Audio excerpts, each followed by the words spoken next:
Et bonjour YouTube, ici la meilleure des marmottes, j'espère que vous allez bien. Nouveau top 10 aujourd'hui qui vient d'un sub-goal. Je dois faire 3 vidéos, mon top 10 manga, roman, fantasy, science-fiction et mon top 10 de livres de toute ma vie. Et on commence par le plus facile, le top 10 manga. Comme d'hab, top 10 de daron, genre je lis des mangas depuis que j'ai 16 ans, parce que ouais, il y a 24 ans, il y a déjà des mangas en France qui étaient écrits. Ouais, et qui s'est traduit en français, ouais, genre Fly, ou Dragon Ball, ou Les Chevaliers de Zodiac, et ouais. Et du coup, j'en ai depuis un petit moment. J'ai toujours beaucoup de mangas encore maintenant. C'est un top de manga et pas d'animé. Je ne mate pas d'animé parce que j'arrive pas. C'est trop lent, le rythme. Tu mates un animé, t'as limite le temps de...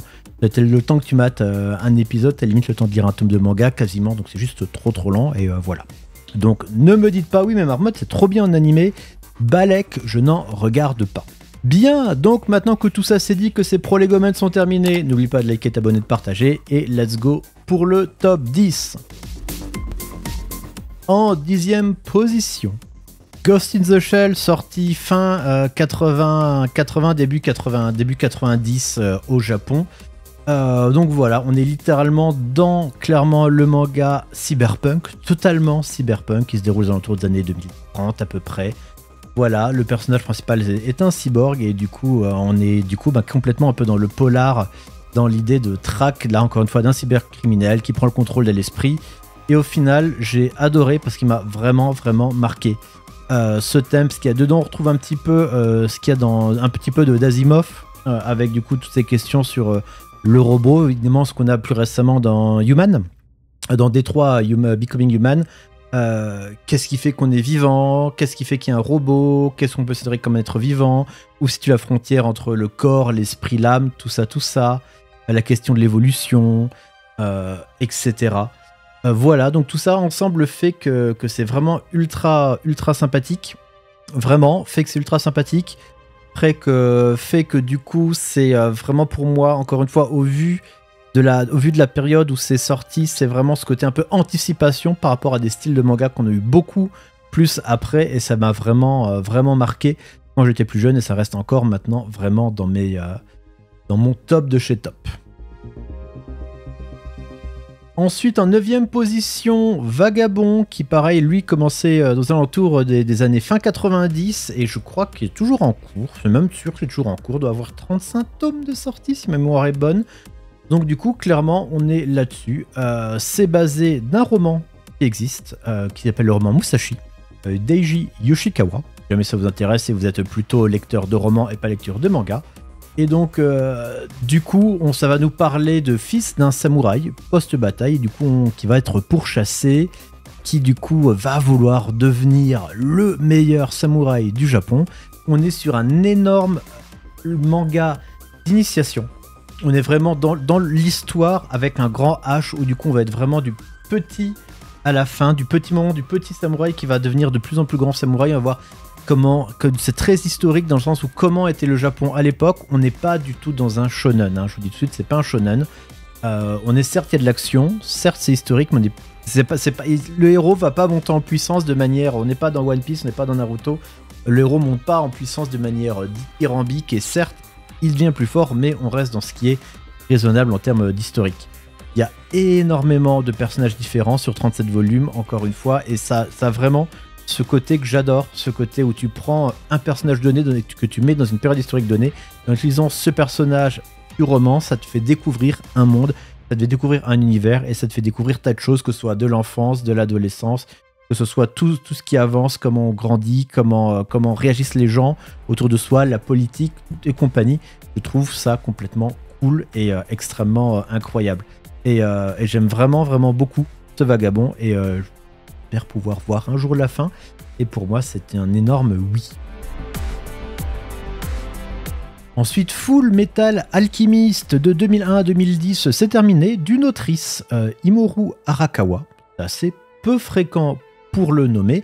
On est cette fois-ci un peu plus dans un shonen, mais encore une fois sans une montée de puissance délirante. On est sur quelque chose en 27 tomes qui est sorti, et qui est ressorti en extended edition, en perfect edition récemment, qui est en train de ressortir. On est dans du aventure, fantasy, steampunk, je dirais. Du steampunk, ça c'est sûr. On est vraiment dans l'idée de deux petits frères, Alphonse Edward, qui du coup veulent ressusciter leur mère grâce au pouvoir de l'alchimie. Ça se passe mal. Et du coup, ils perdent chacun un bout de leur corps et du coup vont devenir alchimistes d'État. Et du coup, va se passer tout un certain chose. Il y a un côté shonen dans le sens où effectivement, mon Dieu, il y a une menace terrible pour l'humanité qu'on doit aider. C'est la différence entre un Fullmetal Alchemist et un vagabond. Mais on n'entre pas non plus dans le cliché des héros tout puissants qui vont juste combattre des adversaires plus puissants, etc. C'est plus subtil et bien mieux écrit que ça. Il y a des antagonistes, il y a des protagonistes, mais il n'y a pas ce côté où toujours avoir des adversaires plus forts, toujours avoir des adversaires plus forts, toujours avoir des adversaires plus forts. Non, c'est bien mieux fait que ça, et du coup, très vite, on s'attache au personnage. Très vite, il y a des scènes extrêmement cultes que vous avez certainement dû voir même sur Internet sans même savoir, notamment que ça venait de Fullmetal Alchemist, notamment pour le jour du père, hein, pour la fête des pères notamment. C'est un passage très iconique du manga. D'autres moments également, ce qui se passe avec le lieutenant Hughes. Enfin, un tas de choses, énormément de choses qui du coup sont devenues même, qui ont quitté l'univers de ce manga. Et du coup, pour moi, c'est vraiment juste un must-have complètement incroyable. Parce qu'en fait, il peut vraiment y avoir plusieurs niveaux de lecture. Il se lit très bien, même si vous n'êtes pas fan de shonen. Les shonen, je vais pas vous mentir, j'en suis complètement revenu. J'arrive plus à m'intéresser de shonen, ils m'ennuient tous. J'ai l'impression de toujours lire la même chose. Ce côté, oh là là, un groupe d'héros, la puissance de l'amitié, on est plus fort, etc. Et là, c'est un shonen, mais c'est un shonen qui est très bien écrit, qui sort des ornières et qui a un quelque chose, une narration qui rend ça très intéressant et que je ne peux que vous ultra conseiller. En 7ème position, Monster, qui est quant à lui un seinen par Naoki Urasawa, qui a commencé en 94, s'est fini au début des années 2000 et qui a 18 tomes ou 9 dans sa version deluxe. On trouve actuellement en France. Alors, on est complètement dans le thriller psychologique où du coup, où l'histoire commence en Allemagne en 86. Donc, Allemagne 86, attention, avant la chute du mur de Berlin. Le côté Allemagne, fin des années 80, extrêmement important. Encore une fois, on est sur quelque chose qui, comme un vagabond, va se poser, prendre un personnage, un roman qu'on va mettre dans un univers réel, en prenant énormément de choses du réel, au niveau des dessins animés qui sont racontés, au niveau de beaucoup d'anecdotes vis-à-vis de la culture allemande. Et donc du coup, c'est un médecin japonais, Kenzo Tenma, qui est le personnage principal, qui est même un neurochirurgien. Il a des compétences éventuellement extraordinaires, bien sûr, comme Doctor Strange finalement. Et voilà, un jour, il va plutôt opérer un garçon blessé plutôt que donner des priorités aux soins du maire de la ville. Et du coup, la sœur jumelle du garçon est aussi hospitalisée. Leurs parents viennent d'être assassinés. Et du coup, le garçon s'en sort. Voilà, mais le maire meurt. Du coup, jusque-là, vous dites, qu'est-ce qui se passe? Mais en fait, ces deux personnes, le garçon et la jeune fille, en fait, sont bien plus qu'ils le semblent être. Et va du coup s'en suivre tout un thriller pour du coup, c'est de retrouver les assassins des deux parents. On va passer de chirurgien à détective, mais les vrais policiers vont pas être très d'accord que quelqu'un d'autre prenne leur place pour découvrir ces gamins, pour découvrir les assassins et non pas les gamins. Et chemin faisant, chose après chose, on va dérouler un thriller psychologique du coup qui va se dérouler dans toute l'Allemagne et qu'on va faire avancer au fur et à mesure, là où du coup en plus les différents personnages vont rencontrer d'autres qui vont être plus ou moins louches, plus ou moins bizarres. Bref, on est dans le thème du serial killer, on a un peu de complot, on a une fuite, et du coup, encore une fois, tout se met ensemble sur ces 18 tomes, prend quelque chose d'haletant, assez complexe, c'est très verbeux, faut suivre, faut s'accrocher, on peut pas sauter 5-6 pages en mode mais je comprends plus, mais c'est très bien écrit, ça dure pile poil la bande longueur, pour qu'on ne soit pas lassé et qu'on ait juste qu'une envie, c'est de pouvoir rattraper ce meurtrier. Ensuite, en 6ème position de la baston, Kengan Ashura et Kengan Omega par Yabaro Sandrovich. Ça a commencé en 2012, c'est encore maintenant. Voilà. C'est encore maintenant pour Kengan Omega. Alors là, du coup, c'est dans la baston décomplexée. Là, il n'y a aucune logique. C'est tu te tapes des personnes de plus en plus fortes qui ont des trucs, qui se prennent des patates de forain, des barres de fer et tout, qui ont pas mal. Alors en soi, le pitch, c'est qu'en fait, du coup, il y a des batailles clandestines qui régulent l'économie japonaise où du coup les grandes sociétés ont chacun des combattants Et du coup, ils vont ainsi se parier les marchés publics ou se verser des sommes d'argent. Et du coup, grosses bagarres. En fait, la différence entre Kengan, qui fait que je préfère vraiment Kengan et ce côté ultra viriliste, oh là là, tous les garçons sont ultra sexualisés, toutes les nanas sont ultra sexualisées. Il n'y a pas de côté machin. Tout le monde est ultra sexualisé, il n'y a pas de problème. Pas en mode à la Jojo au niveau des postures et des vêtements, mais en mode oh regardez mes muscles, il y a toutes les formes de muscles, tout le monde est à moitié nu tout le temps. Et bref, ce qui rend ça intéressant, c'est vraiment les seconds couteaux.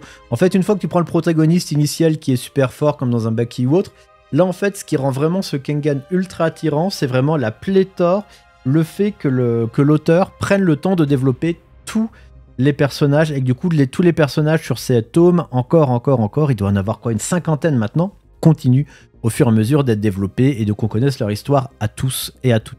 Et c'est ça qui rend vraiment le truc ultra cool dans Baki. En dehors de 5-6 personnages, par exemple, les autres persos, c'est un peu des feuilles blanches. Là, vraiment, ils ont tous leurs spécificités, que ce soit au niveau des manières de combattre, au niveau du physique, au niveau du caractère, et ça rend vraiment ultra bien. Et ça a vraiment devancé tous les autres.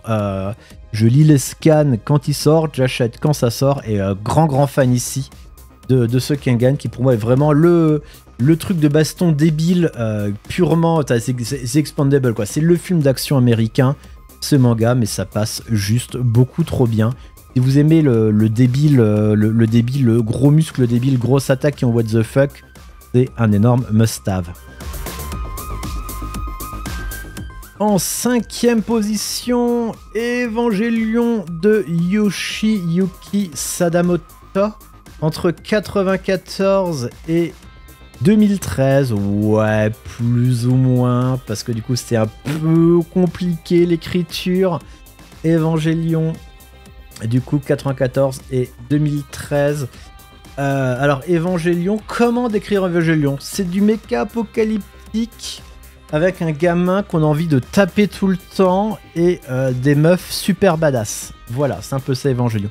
Donc en fait Evangelion c'est un mix un peu what the fuck où du coup c'est post-apocalyptique, il y a des machines monstres qui viennent tous les X temps, qui doivent être repoussés par des enfants dans des mechas gigantesques. Le père du créateur de ces mechas gigantesques, mais à moitié vivant, du coup un fils qui s'appelle Shinji, et ils ont besoin que Shinji combatte dans ces mechas, mais Shinji ne veut pas. Shinji passe son temps à pleurer, et Shinji est un gros fragile qui est insupportable et qu'on a envie de claquer H24. Voilà. Qui est en dépression, qui a tous les problèmes du monde, qui n'a pas connu sa mère, que son père déteste, qui ne s'aime pas, qui ne s'apprécie pas, mais qui finalement, grâce à ses camarades, va quand même le faire. Camarades féminines. Voilà. Donc en fait, Evangelion, dit comme ça, c'est pas du rêve, mais en fait, Evangelion, c'est vraiment ce côté où le manga est littéralement tenu par les personnages féminins. Les mangas, littéralement, toutes les femmes que tu vois dans l'univers d'Evangelion sont fortes, que ce soit psychologiquement, que ce soit mentalement, oui, c'est un peu pareil, que ce soit au niveau du caractère, et vont porter le protagoniste Shinji à bout de bras, et celui-ci n'a tout simplement l'air que d'être finalement pas victime, mais tout simplement d'être le passager d'une voiture qui ne roule pas, et à l'arrière un peu du père, mais qui fait les choses qu'on dit parce qu'il n'a pas trop le choix. Alors ça, du coup, c'est un peu le plot initial, mais en fait, après, c'est un côté très satisfaisant où ça part, du coup, dans un peu un what the fuck christianisme. Après ça part, du coup il y a des trucs un peu chelous avec d'autres thématiques que je vais pas vous raconter là pour pas vous les spoil, mais en soi c'est vrai qu'il y a un côté très il y a une paire de temps, c'est vrai qu'il y a un côté très satisfaisant et très différent. Finalement, c'est assez rare que, comme ça, le personnage principal, surtout on parle de quelque chose écrit en 94, c'est assez rare que le personnage principal qui est masculin n'ait pas la prédominance sur les personnages féminins. Souvent, tu as ce côté personnage masculin très fort et personnage féminin en deçà, un petit peu, qui supportent l'héros, qui servent un peu que de faire valoir. Malheureusement, c'est exactement ce qu'on retrouve un petit peu dans un Bleach, dans un Naruto, ou encore dans un One Piece, pour prendre les 3 grands mangas de mon époque. Je lis les shonen qui actuels, je les connais moins bien, j'ai lu quelques chapitres et je me faisais chier, j'ai tous arrêté. Demon Hunter ou autre, etc. Impossible, ça ne marche pas. Pareil, l'autre là avec le démon surpuissant et le prof, le Kakashi ultra balèze, super fort, etc. J'arrive plus. Je pense que simplement question d'âge, je n'y arrive plus. Et du coup, On n'est pas dans le cadre pas dans le cadre d'un shonen, et du coup c'est très intéressant parce qu'il y a une inversion du rôle, une inversion de comment le récit est porté, où d'habitude c'est le héros principal qui tire le récit vers le haut, et là c'est l'inverse, le héros principal tire le récit vers le bas, et du coup c'est un peu les personnages secondaires entre guillemets, du coup se pose la question, qu'est-ce qui est personnage principal, qu'est-ce qui est personnage secondaire, qui pousse le héros vers l'avant et qui pousse le héros à du coup accomplir ce que l'auteur veut lui faire faire et ce que le personnage refuse de faire. Et du coup, on est sur quelque chose, comme je disais, de très différenciant de la manière de c'est fait. En plus, avec les combats de mecha qui rentrent trop bien. En plus, avec pas mal d'autres trucs. Et pour moi, c'est pareil, c'est un grand oui. Et c'est un énorme kiff à lire. En 4ème position, je l'ai quand même mis là, One Piece. Commencé en 97 par Eiichiro Oda, toujours en cours, 105 tomes, 106 tomes, je sais plus trop exactement. Alors One Piece, c'est par contre complètement, totalement de la nostalgie.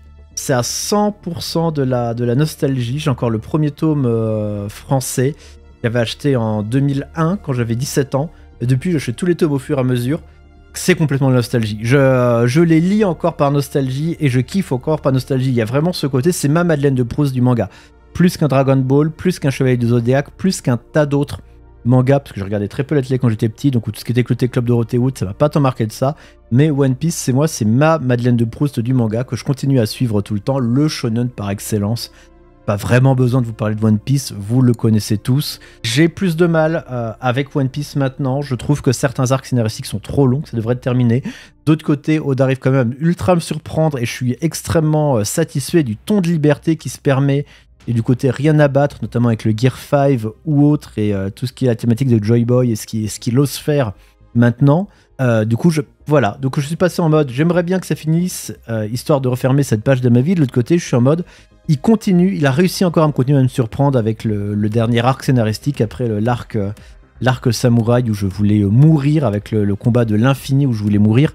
Il arrive encore à me surprendre et encore des trucs extrêmement cool sur ce One Piece. Donc c'est le seul shonen que je lis encore maintenant finalement, mais un shonen que je lis depuis 23 ans. Je suis les sorties tome après tome depuis 23 ans, quelque part. Ça fait plaisir un petit peu, voilà, ça me fait penser à mon père qui joue à WoW depuis 19 ans, ou... Voilà, c'est un petit peu le truc qui aura accompagné toute la fin de mon adolescence, maintenant une belle partie de ma vie d'adulte, et qui me tient encore un petit moment, donc énorme kiff pour ce One Piece. Vraiment ma Madeleine de Proust. Est-ce qu'on peut, si on est jeune maintenant, est-ce qu'on peut encore apprécier One Piece avec ses 110 tomes? Je peux pas vous répondre parce que je ne suis pas jeune. Je pense que maintenant, les nouveaux shonen qui sortent maintenant, à mon avis, sont bien mieux réussis, parce que forcément, quand tu sors une œuvre maintenant, t'as lu toutes les œuvres qu'il y avait avant, donc forcément tu t'améliores, tu améliores les choses, tu fais ça de plus en plus bien. Mais voilà, donc grand big up pour ce One Piece. Hâte de voir la fin et hâte de voir les dernières confrontations et comment ça va se terminer. Et Jojo Bizarre Aventure en 3ème position, qui a commencé en 86, qui est encore en cours maintenant avec Jojo Lion, si je ne dis pas de bêtises, et qui n'est pas encore terminé. Jojo Lion, voilà avec Jojo Lion. Et Jojo Land même maintenant, moi je suis arrêté à la fin de Jojo Lion. Jojo, oui. Jojo, énorme kiff, Jojo. Shonen, mais seinen avec le temps, je trouve. Jojo, c'est le côté, encore une fois, démesuré, what the fuck. Les postures, les combats, le côté Stardust Crusader avec Dio, du coup, qu'on a déjà vu dans Phantom Blue d'avant, le Diamond is Unbreakable qui revient dans la famille Joestar, dans la ville de Morio, Golden Wind à Naples avec Giomo Giovonna. Voilà, qui est le fils de Dio officiellement, mais qui descend de Jonathan Joestar. Enfin bref, Stone Ocean derrière avec la fille de Jotaro. Mais bref, tout est... Rien ne va. C'est juste what the fuck. Les combats sont what the fuck. C'est too much. Il n'y a plus de logique. Mais on s'en fout. Voilà, on s'en fout totalement. C'est juste trop bien. Voilà. C'est juste trop bien, faut le dire en fait. C'est pas dur, c'est dur à décrire Jojo parce que juste what the fuck c'est le bon terme. C'est vraiment le côté japonais déluré, le côté japonais qui se permet toutes les libertés, qui permet de faire n'importe quoi, permet, comme je dis, au niveau des postures, au niveau des habits, au niveau des muscles, au niveau de tout, rien ne va, mais tout ça rend extrêmement satisfaisant, extrêmement incroyable. Et en seconde position, Kingdom, écrit depuis 2006 par Yasuhira Hara. 2006, encore en cours maintenant, plus de 70 tomes. Alors Kingdom, j'ai mis du temps avant de tomber dedans, j'avais essayé plusieurs fois de lire, j'accrochais pas, puis à un moment donné, j'ai adoré. À un moment donné, j'ai craqué, j'ai réussi à me passionner pour l'histoire de Shin, du coup, et de son rêve, devenir un grand général sous les cieux. Alors ça prend une période chinoise historique qui a existé, en le romançant, et du coup qui va prendre une période historique et qui sera ensuite connaître l'histoire du premier empereur qui va réunifier la Chine, unifier la Chine, parce qu'à l'époque il y avait plusieurs royaumes. Ouais, et commencez pas à dire que je vous spoil, c'était il y a plus de 2000 ans. Et donc ce que je trouve incroyable dans Kingdom, c'est vraiment que c'est pas un shonen, il reste un côté historique, donc même si un côté exagéré, hein, les têtes qui sont tranchées par les épées ou la lance ou les personnages principaux qui plus tu montes dans la hiérarchie, plus t'as de limites de points de vie, plus t'as d'attaque, plus t'es fort. Tout ça, c'est clairement exagéré. Mais ce n'est pas grave, parce que ça rend le truc cool quand même. Et parce que du coup, quand t'as un combat contre deux généraux, c'est exagéré, ils sont forts, ils sont plus balèzes, tu le sens, etc. Mais non, ce qui est vraiment intéressant, c'est du coup en fait le côté historique. Du côté où tu vas suivre Shin depuis le moment donné où il est orphelin avec son bro, avec orphelin avec son pote pour la vie, jusqu'au moment où du coup petit à petit il va monter les grades dans l'armée, il va passer, il va du coup diriger 4 hommes, puis il va diriger, etc. 100 hommes, puis 1000 hommes, 5000, devenir général, tout ça. Et en fait, ce qui est ultra cool, c'est que c'est pas juste bagarre.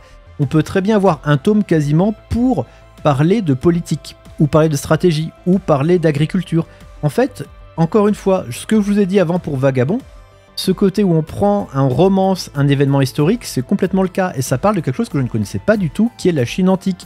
Mais que ce soit pour le ravitaillement, le fait que les soldats ils dorment à la belle étoile, qu'est-ce qu'ils avaient comme nourriture, comment était le fonctionnement de l'armée, quand était le fonctionnement étatique, avec le système, du coup il fallait attendre d'avoir tel âge, un petit peu comme il y avait en France, hein, où du coup en France tu avais le terme n'est pas gouverneur, mais quelqu'un qui dirigeait avant que le roi ait l'âge 2, là c'est pareil avec les conseillers de la droite, conseillers de la gauche, les différents pouvoirs, tout ce qui influence, etc. rend ça ultra intéressant. C'est vraiment s'il y avait juste combat, je deviens le plus fort, etc., ce serait nul.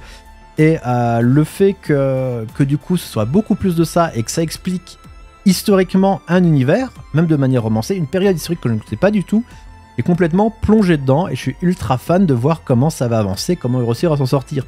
Qui plus est, pour moi, t'as un des méchants, c'est même pas un méchant, on peut pas dire que c'est un méchant, tu as un des antagonistes les plus classe avec Riboku de tous les mangas que j'ai jamais lus, qui est juste complètement incroyable. On peut pas dire méchant parce que finalement, justement, c'est pas un shonen, il n'y a pas des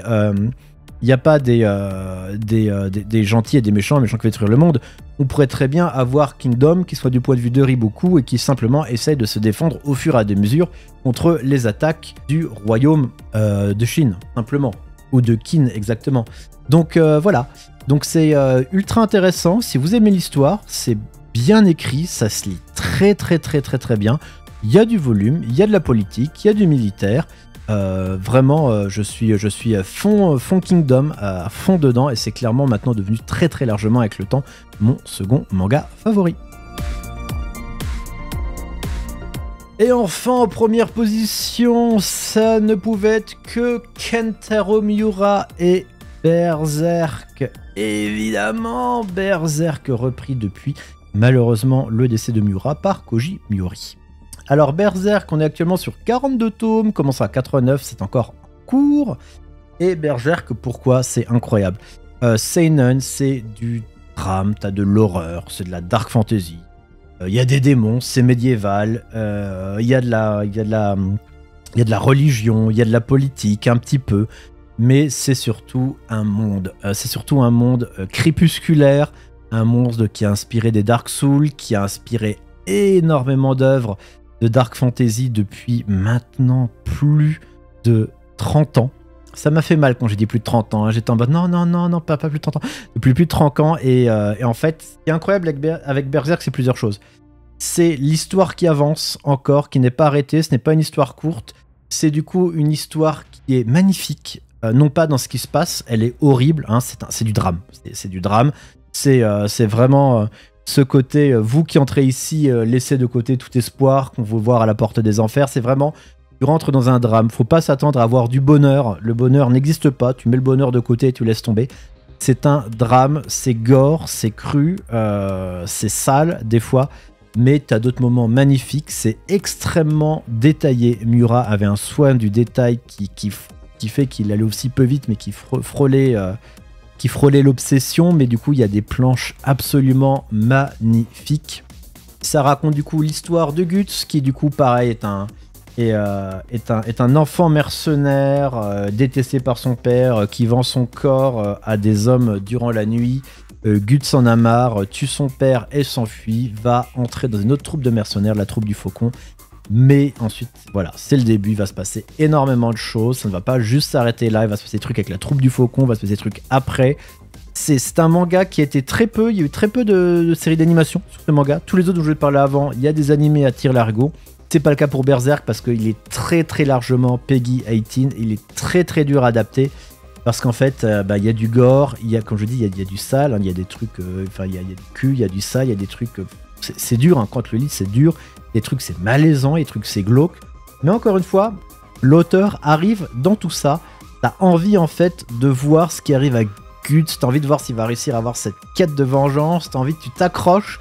En fait, c'est un truc qui t'amène dans les tréfonds de l'âme humaine, mais qui en même temps te donne cette petite lueur d'espoir qui te fait dire t'as envie de t'accrocher à cette lueur d'espoir, t'as envie de continuer à suivre et t'as envie de voir ce qui se passe. Et t'as envie, à un moment donné, t'as ce côté, en suivant Berserk, dans ce côté, en fait, t'as envie à la fin que la justice, mais encore une fois, est-ce que c'est vraiment la justice ou est-ce que c'est de la vengeance ou est-ce qu'il y a vraiment du mal, du bien?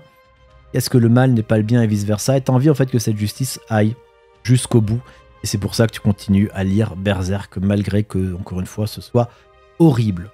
Voilà. Écoutez, j'espère que ce petit top 10 manga vous a plu. Je vous ferai des gros bisous. On se retrouve très bientôt pour un nouveau top ou sur d'autres choses sur YouTube. Ciao ciao tout le monde. Que la force soit avec vous. Bye bye.